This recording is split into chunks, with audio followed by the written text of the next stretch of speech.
Hello and welcome. I'm Dr. Harriet Hall, also known as the SkepDoc, and this is the first in a series of 10 lectures about science-based medicine. In this first lecture, I'll explain what science-based medicine is, why it's important, and how it's different from evidence-based medicine. In the second lecture, I'll talk about medicine that isn't based on science, complementary and alternative medicine, or CAM. In lectures 3 through 8, I'll cover individual topics in CAM that claim to be science-based but that are not. Chiropractic, acupuncture, homeopathy, naturopathy, energy medicine, and miscellaneous others. In lecture 9, I'll talk about some of the pitfalls in clinical research, why we can't take every published study at face value, and how to tell if a study is good science. And in the final lecture, I'll talk about how science-based medicine is misunderstood in the media and in politics. I've prepared a course guide to accompany these lectures. It summarizes the important information from each lecture and includes references and suggestions for further reading. Now, the subject of these lectures is science-based medicine, not CAM. So why devote so much time to discussing CAM? Well, there's method in my madness. There are two reasons to concentrate on CAM. First, I think that understanding what good science isn't is the best way to understand what good science is. Most of what I've learned about what constitutes a good scientific study, I learned by studying the flaws in a lot of very bad studies. Bad examples can be very educational. If you haven't learned to spot what's wrong in flawed science, how could you ever be sure that something is good science and doesn't have any of those flaws? Have you ever read books about neurologic abnormalities like Oliver Sacks' book, The Man Who Mistook His Wife for a Hat? When part of the brain is damaged by a stroke or a tumor or trauma, strange things happen, abnormal behavior and loss of certain abilities that we take for granted. Those abnormalities are clues to understanding how that part of the brain normally works. Studying brain pathology helps us understand normal brain function. And the principle of learning about the good by studying the bad works for almost anything. For instance, if you wanted to learn how to apply makeup, it would be helpful to see examples of people who've used too much makeup or the wrong kind. So that's the first reason. The second reason is that much of CAM falsely claims to be based on science, and we need to understand why mainstream science rejects those claims. Jenny McCarthy says, vaccines cause autism. Her autistic son Evan is all the evidence she needs. She says, my science is Evan and he's at home. That's my science. Well, we can easily dismiss claims like that. As Christopher Hitchens famously said, assertions made without evidence can be dismissed without evidence. But it's not so easy to dismiss a homeopath who shows us his evidence in the form of a long list of published peer-reviewed scientific studies that he thinks have validated homeopathy. We need to understand why his evidence doesn't stand up to scrutiny. By the end of this course, when you encounter someone who's promoting homeopathy or maybe selling a miracle diet supplement through multi-level marketing, if he throws a scientific study at you and says, here's proof that it works, you'll know why his proof is no such thing, and you'll have a rational basis for rejecting his claims. Now, science is a wonderful thing. It has improved our lives, it's lengthened our lifespans, and it's given us reliable tools to understand how the world works. But for most of human history, we had to make do without science. Evolution shaped our ancestors' brains to help them survive in a world without science, a world without newspapers, books, or the internet, without even written language. They had only two ways of learning about the world: their own experiences and the experiences of others. If you ate an unfamiliar berry and got sick, you'd learn not to eat those berries, if you survived. Or a friend might tell you not to eat them because they made him sick, and you might be able to profit from his experience. Sometimes what your friend told you might be wrong, but in general, paying attention to the stories of your friends was likely to help you survive. To survive as hunter-gatherers on the African savanna, our ancestors needed to learn from stories, and they also needed to make fast decisions. So they evolved to be very good at pattern recognition and at jumping to conclusions. Have you ever thought you saw an animal and then taken a closer look and realized you'd been fooled by a stump or a rock or something? The other day I thought I saw a dead bird out on our deck, but it turned out to be just a crumpled brown leaf. We look for recognizable patterns, but we can be fooled by objects that have a similar profile. Now, let's say you're one of our ancestors on the savannah. You see something over there off in the distance in the bushes, and it looks sort of lion-shaped, but it might just be an illusion created by branches and shadows. If you see the pattern as a lion and you're wrong, you run away when you didn't need to, but there's no real harm done. On the other hand, if you miss a real lion, your mistake could be fatal. Richard Wiseman explained, "The ability to find patterns is so important to your survival that your brain would rather see a few imaginary patterns than miss genuine instances of cause and effect. That's the price you pay for being so amazing the rest of the time." But we see imaginary patterns everywhere. For instance, a baseball player notices that he was wearing a certain pair of socks when his team won, so he develops a superstition and he keeps wearing his lucky socks. His team doesn't always win when he wears those socks, but it wins often enough to reinforce his superstitious belief. Evolution shaped our thinking processes for maximum survival advantage, but it was a mixed blessing. There were advantages to our skills, but there were also downsides. We got very good at pattern recognition, and that helped us make sense of our environment. It helped us identify threats like a lion in the bushes, and it helped us learn the effects of poisonous plants or medicinal plants. But it gave us a tendency to sometimes see patterns that aren't real and to develop superstitious beliefs about cause and effect. We got very good at making quick decisions. This allowed us to react in time, to run away from the lion now, instead of stopping to think about it. But it made us more likely to jump to conclusions before we had all the evidence. Evolution equipped us with emotions that were very handy for survival. Fear motivated us to run away from the lion fast, but emotions can interfere with judgment. For instance, the fear of death can lead cancer patients to grasp at straws and go to Mexico to try implausible, potentially dangerous treatments like Laetrile. Morgan Levy said, "Thinking like a human is not a logical way to think, but it is not a stupid way to think either. You could say that our thinking is intelligently illogical." Millions of years of evolution did not result in humans that think like a computer. It is precisely because we think in an intelligently illogical way that our predecessors were able to survive. So evolution equipped us with minds that kept us alive in a pre-scientific world by a strategy of paying attention to what others told us, of seeing patterns that might not always be real, and of jumping to conclusions. Then we discovered science, and what used to be a survival advantage became a handicap.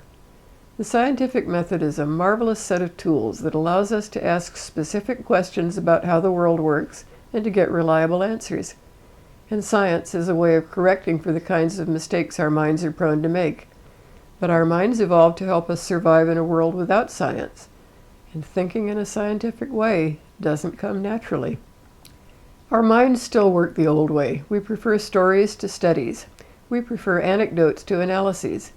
If our neighbor had a bad experience with a Toyota, we're likely to remember his complaints and not buy a Toyota, even if Consumer Reports tells us that their tests found that it was the most reliable brand. It isn't logical to value hearsay over data, but we're just doing what comes naturally. It takes a lot of training and discipline to overcome our natural tendencies. How do we decide if a medical treatment works? We're impressed by anecdotes, and we jump to conclusions based on our observations. If your friend says, "Homeopathy worked for me," you want to try it. When you try it and your symptoms go away, it's only natural to assume that it really works. But sometimes we get it wrong. Your symptoms might have gone away for other reasons that had nothing to do with the treatment. You have no way of knowing whether your symptoms might have gone away if you hadn't used any treatment at all. Assumptions can be wrong. We make mistakes, and no matter how smart we are, every one of us can be fooled. Patients and doctors alike were fooled for centuries by bloodletting. Everybody knew that it worked. The medical textbooks explained how it worked to balance the Ubers, and everyone knew it saved lives because they'd seen it with their own eyes.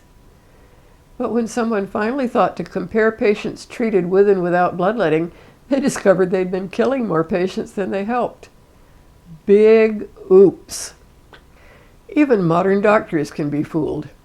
Not long ago, doctors used to do an operation for heart disease where they opened the chest and tied off chest wall arteries to divert more blood flow to the heart. They had an impressive 90% success rate.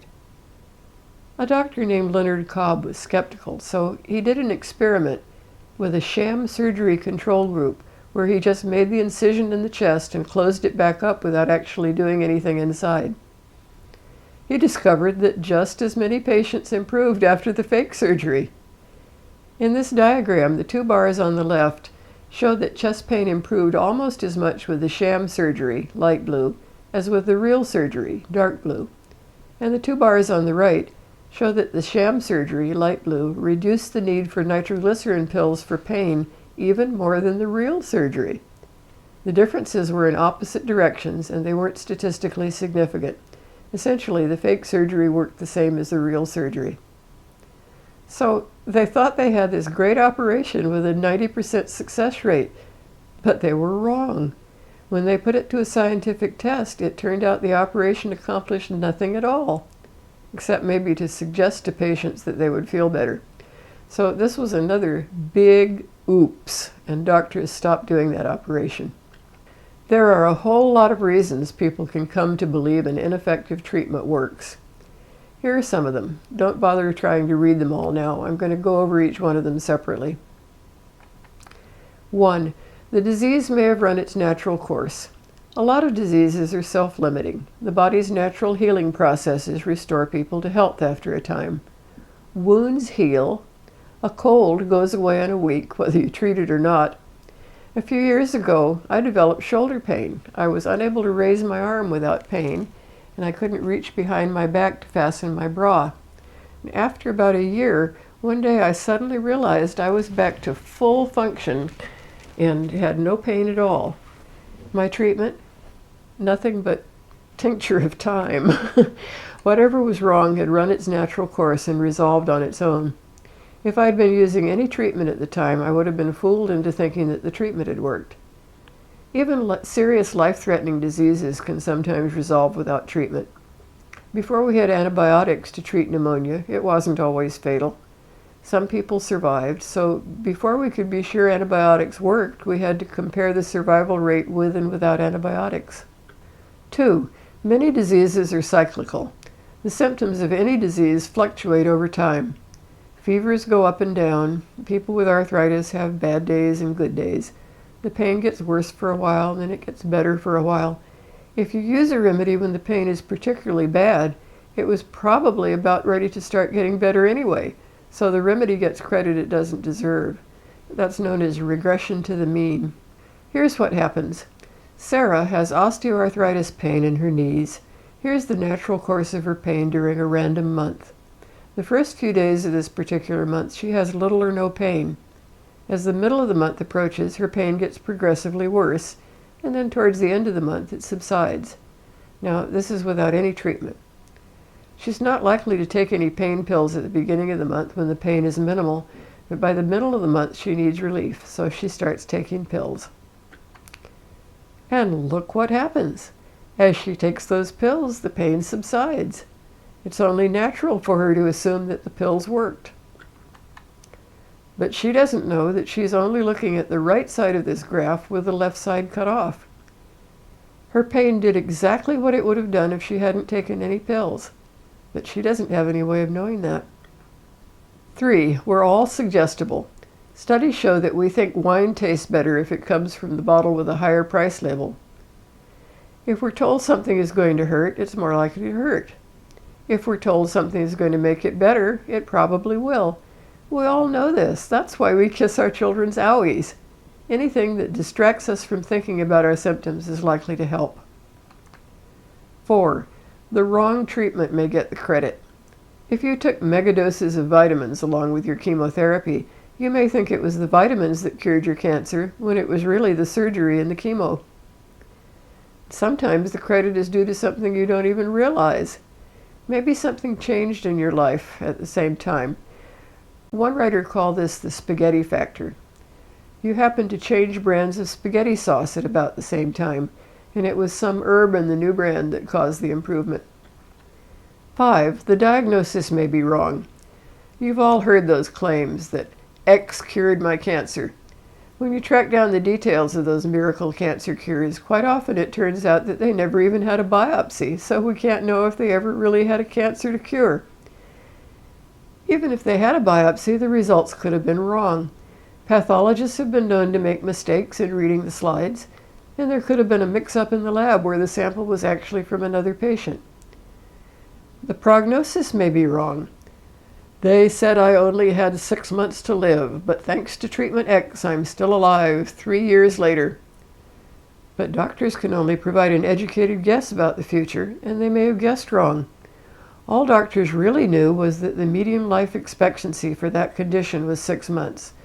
But that means half of the patients die before 6 months, and half of them live longer than 6 months, sometimes much longer. 6. Temporary mood improvement may be mistaken for a cure. If a practitioner makes you feel optimistic and hopeful, you may think you feel better when the disease is really unchanged. 7. Psychological needs affect behavior and perceptions.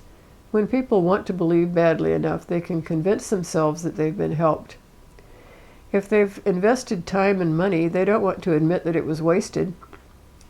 We see what we want to see. We may not remember accurately what symptoms we had when. We remember things the way we wish they had happened.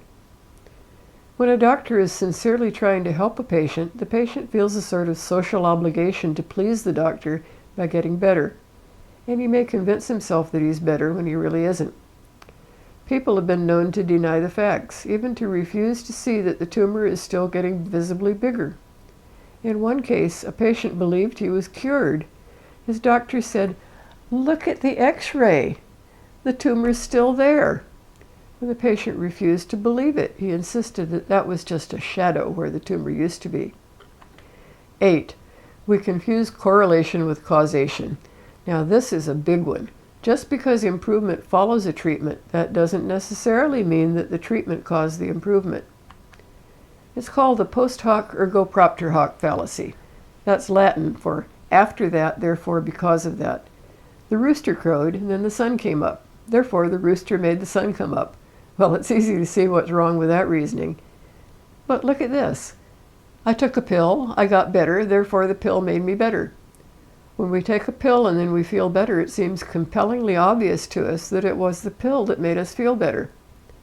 And maybe it was the pill. But maybe it was just a mistake, like the rooster. We don't stop to think that we might have felt better for some other reason. We don't stop to rule out all other possible explanations. We jump to conclusions like the man who trained a flea to dance when it heard music, and then he cut the flea's legs off one by one until it stopped dancing.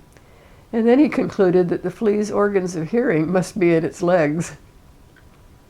Correlation is not causation. People noticed that the number of autism diagnoses increased at about the same time the number of vaccines for infants increased. They saw a correlation and they assumed causation. Vaccines must cause autism. But there was also a correlation with the number of pirates. Science studied vaccines and autism, and they didn't find any evidence that vaccines caused autism. Science didn't study pirates to see if they caused autism. I love this graph. It shows an almost perfect correlation between autism diagnoses and the sales of organic food. Does anyone think organic food causes autism? Correlation doesn't equal causation. To find out if a correlation really indicates a cause, a scientist named Hill came up with this list of criteria for determining causation.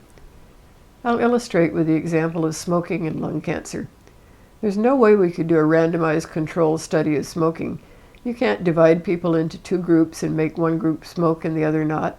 And you certainly couldn't have a blinded study because they wouldn't know whether they were smoking. So we had to approach the question by other routes. There was a temporal relationship. People smoked first and got lung cancer later. 2, there was a strong relationship. Lots more smokers than non-smokers got lung cancer. 3, there was a dose-response relationship. The more cigarettes smoked, the higher the rate of lung cancer. 4, the results of various kinds of studies were all consistent. 5, the mechanism was plausible. We know there are cancer-causing compounds in cigarette smoke. 6, alternate explanations were considered and ruled out. 7, they did experiments where they exposed lab animals to cigarette smoke, and the animals developed lung cancer. 8, specificity. Cigarettes produce specific kinds of lung cancers. Coherence. The data from different kinds of epidemiologic and lab studies and from all sources of information held together in a coherent body of evidence. Richard Feynman said, "Science is what we've learned about how to keep from fooling ourselves." We fool ourselves because of the way our brains work. We prefer stories to studies. We have cognitive flaws and biases. We have perceptual failings. Just think of optical illusions. And we're influenced by emotions and by psychological motivations. Biases and cognitive errors lead us to false conclusions that we wish to be true. Science is the only method that systematically controls for our biases and cognitive errors and allows us to obtain reliable information. The author of this book, a doctor named Druin Birch, has called it medicine's beautiful idea. The idea that no matter how certain we are that a treatment works, no matter how reasonable a belief sounds, we still have to test it. Today, EBM stands for evidence-based medicine, and it has been defined as the conscientious, explicit, and judicious use of current best evidence in making decisions about the care of individual patients. But it wasn't until 1991 that the term evidence-based medicine first appeared in the medical literature. Before that, we had other EBMs. First, there was expert-based medicine, where we unquestioningly accepted whatever the experts said. Aristotle said men had more teeth than women.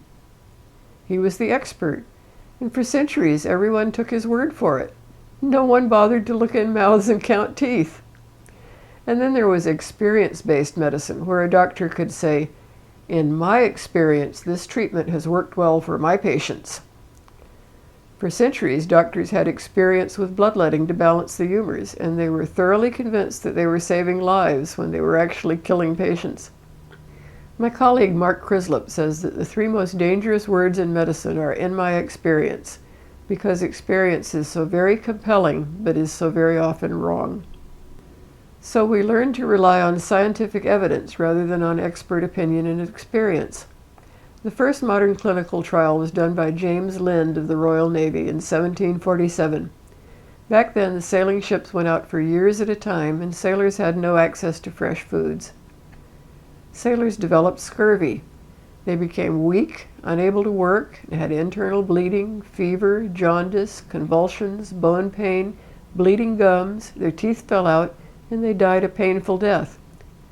Lind had heard reports of successful treatment with various remedies, and he decided to test them to find out if any of them really worked.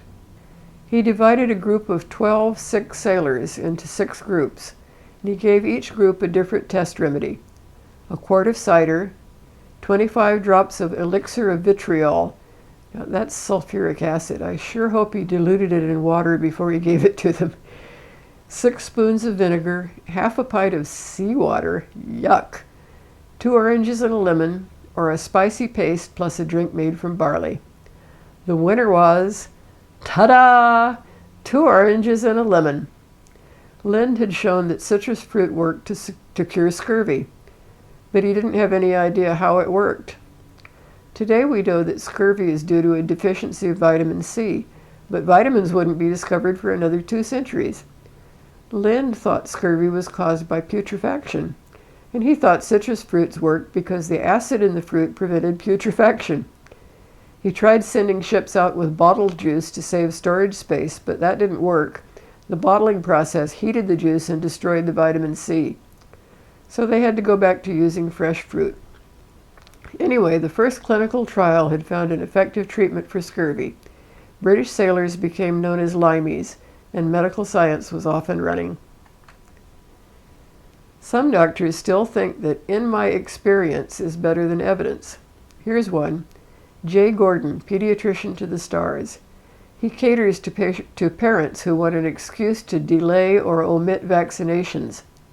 He says, "My very strong impression is that children with the fewest vaccines or no vaccines at all get sick less frequently and are healthier in general. I truly believe they also develop less autism." Well, his personal experience and uncontrolled observations have led him to false beliefs. Controlled scientific studies have proved that his beliefs are wrong, that he stubbornly prefers his own very strong impression to the scientific evidence. Evidence-based medicine was a great idea. Treat patients according to the evidence from scientific studies whenever possible. Unfortunately, the practice wasn't as good as the promise. We coined the term science-based medicine to point out the flaws in the way evidence-based medicine was being implemented. In 2008, a group of us skeptical doctors started the Science-Based Medicine blog under the leadership of Steven Novella. If you aren't familiar with the blog, I hope you'll check it out. It's www.sciencebasedmedicine.org. Science-based medicine is all one word. Here's the published hierarchy for evidence and evidence-based medicine. The quality of evidence increases as you climb the pyramid. The red bar near the top is the RCT. That's the gold standard of clinical science, the randomized controlled trial. It uses a placebo control and is double-blind. Typically, they compare an active drug to an inactive placebo, maybe a sugar pill. That's the gold standard of clinical science, the randomized controlled trial. Ideally, it uses a placebo control and is double-blind. Typically, they compare an active drug to an inactive placebo, maybe a sugar pill. The placebo is disguised so that it looks exactly like the active test drug. In a double-blind experiment, the patient doesn't know which he's getting, and the person giving him the pills doesn't know which he's giving. The pills are prepared by a third party who isn't otherwise involved in the research. They are coded, and the code isn't broken until the trial is finished. And the patients are randomly assigned to 2 equal groups to minimize any influence from other factors. The results are analyzed to determine if there is a statistically significant difference. Even the best RCTs are not definitive. There are a lot of things that can go wrong that could lead to false results. I'll be covering that in Lecture 9. We should never rely on the results of a single study. We should wait for confirmation by other studies. The lowest level on the pyramid is in vitro research. In vitro means in glass, like test tubes or petri dishes. You can kill cancer cells in the lab with practically anything, for instance, a bleach or a blowtorch. But what happens to cells in a petri dish doesn't necessarily happen when they're part of a living body. And using a blowtorch on a patient wouldn't be a good idea. The next level is animal research, but the results of animal studies may not be applicable to humans. For instance, aspirin causes birth defects in mice, but it doesn't do that in humans. The next level is ideas, editorials, and opinions, which are basically speculation by people who may be more or less qualified to speculate. Then case reports, descriptions of a single patient. Then case series, reports of several patients with the same condition. Then case control studies, for example, where patients with lung cancer are compared to patients who don't have lung cancer to see whether there are more smokers in the lung cancer group. Then the cohort study, where groups of people are followed over time, for instance, groups of smokers and non-smokers, to see which group eventually develops more lung cancer. The EBM hierarchy puts the gold standard RCT near the top of the pyramid, but there's an even higher level. All too often, different RCTs get conflicting results. To break the tie, we can do a systematic review or a meta-analysis to combine information from several trials to reach a more accurate conclusion. They are the highest level of evidence, but they can only be as good as the individual studies. And sometimes they get false conclusions because of GIGO, garbage in, garbage out. And one really well-designed large study can sometimes trump systematic reviews of lower quality studies. Evidence-based medicine rigorously limits itself to considering only the evidence, but something is missing from this pyramid. There is no place in this hierarchy for evidence from basic science showing that a treatment is impossible or highly improbable. It doesn't give any consideration to prior plausibility. They tend to give equal credence to a study of a new antibiotic and a study of a homeopathic remedy. They don't seem to care that homeopathy is incompatible with our knowledge of physics, chemistry, and biology. They don't seem to understand that we would need far more evidence than a clinical study before we could accept that a homeopathic remedy was effective. It would require a massive evidence sufficient to prove that all that other scientific knowledge was wrong. Now, we don't reject new ideas out of hand, but we do have to take prior plausibility into account. We have to require stronger evidence for things that are implausible. Carl Sagan said it best: extraordinary claims require extraordinary evidence. If I tell you I saw a robin in my backyard this morning, that's an ordinary claim. You'd probably accept a cell phone photo as evidence, or you might just take my word for it. But if I tell you I saw a fire-breathing dragon in my backyard, well, that's an extraordinary claim. And anyone with a shred of common sense would demand much more proof, not just a picture that might have been photoshopped, but something more substantial, like dragon scales or perhaps some dragon poop that could be analyzed for DNA.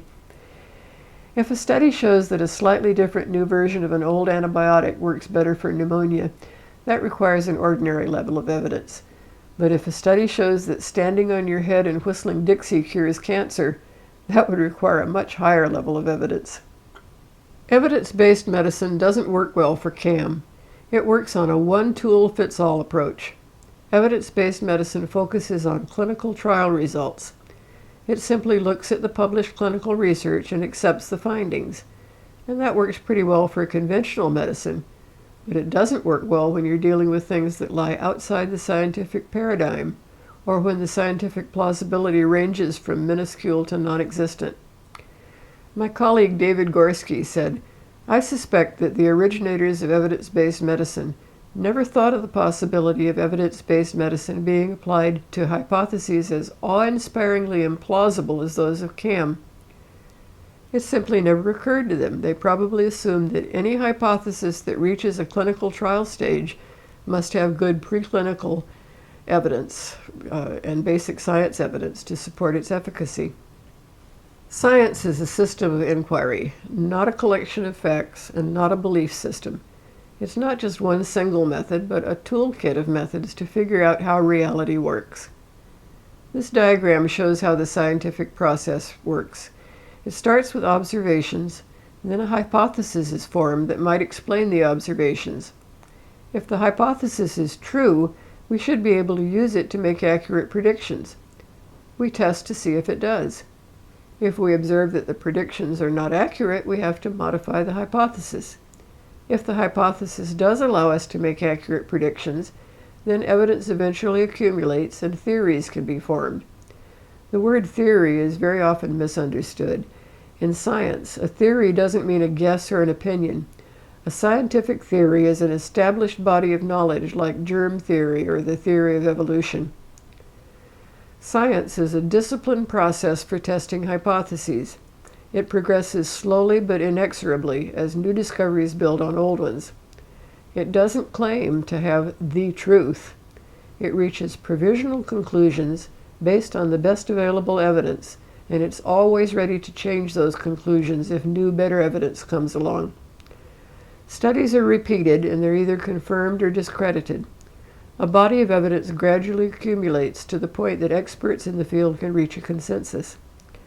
Science makes mistakes, but a self-correcting system is in place. It's a collaborative effort. Studies are peer-reviewed, and scientists scrutinize each other's work. Science can be relied on to give us knowledge that works, and it can be used to make accurate predictions and to guide medical treatment. By the way, there is no such thing as Western science. There's only one science, and it's the same everywhere in the world. Some people would have us believe that there are other ways of knowing, like intuition, tradition, revelation, the stoned thinking favored by Andrew Weil, visions, dreams, extrapolation, speculation, and personal anecdotal experience. Well, those other ways of knowing have their place, They're useful when it comes to knowing if you're in love, or knowing whether you can trust your neighbor, or knowing if a picture is beautiful. But when it comes to knowing whether a medical treatment is effective, there's only one reliable way of knowing: controlled testing using scientific methods. Those other ways of thinking can lead people to strong beliefs, but we can't trust those beliefs to reflect reality. Only the scientific method can give us reliable knowledge. No matter how convincing a claim sounds, it must be tested before we can accept it as true. No other way of knowing shows the kind of progress that science does, with new knowledge building on old. No other way of knowing leads everyone to agree, and no other way of knowing allows us to make accurate predictions. They say, science doesn't know everything, but as the Irish comedian Dara O'Brien pointed out, science knows it doesn't know everything, otherwise it would stop. And just because science doesn't know everything doesn't mean you can fill in the gaps with whatever fairy tale most appeals to you. Science works. Science is probably the best thing humans have ever invented. As Bill Nye the Science Guy says, science rules. In this lecture, I've talked about what science-based medicine is and why evidence-based medicine is not enough. When we set out to evaluate health claims, practices, and products, we want to use the best scientific evidence available in the light of our cumulative scientific knowledge from all relevant disciplines. Science-based medicine emphasizes that some evidence is better than others. It's very aware of all the ways clinical studies can go wrong and can lead to false conclusions, especially when improbable treatments are being tested. It considers prior plausibility. It puts clinical trial evidence into context with preclinical research, and it looks for consistency with the rest of the body of scientific knowledge. In the next lecture, I'll talk about what happens when medicine isn't science-based.